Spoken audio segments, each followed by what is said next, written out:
Stormbound Spellslinger is still a pretty strong setup to be doing your early Atlas push, but Elementalist is much worse this patch because of nerfs to Malakai's Artifice. So here's the Inquisitor version. So this build gets roughly 1.5 million uptime DPS with about a 7.5k hybrid pool, with basically completely shit gear. The primary link is of course a Stormbound Spellslinger, however the Hydra Sphere that I'm using to accompany this is now reserving life with Arrogant support, and this is enabled by reservation masteries on the tree.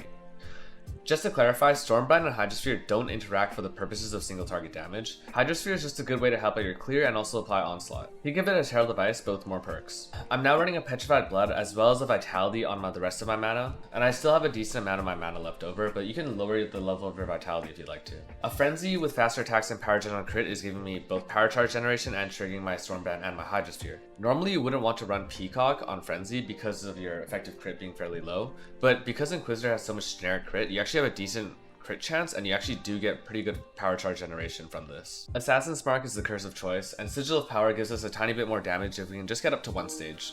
Lastly, I'm proccing Arcane Surge with my Flame Dash, and I also have a Vortex set up to create Chilling. The Chilling Ground from Vortex is actually enabling Algor Mortis, which gives you a pretty big damage multiplier when an enemy's on Chilling Ground for lightning damage. This isn't necessary, but I think it's a pretty good damage unique that is relatively cheap usually. The other two uniques are Gifts from Above, which is not important, just a straight up damage ring. This can be replaced with a rare ring, and Lori's Lantern, another 1C ring.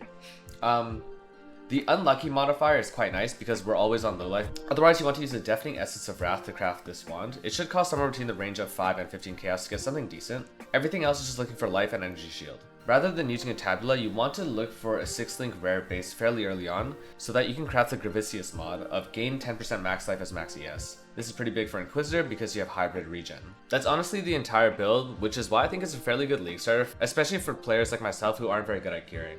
If you want both the simplest creation and the simplest playstyle, this is the build choice for you.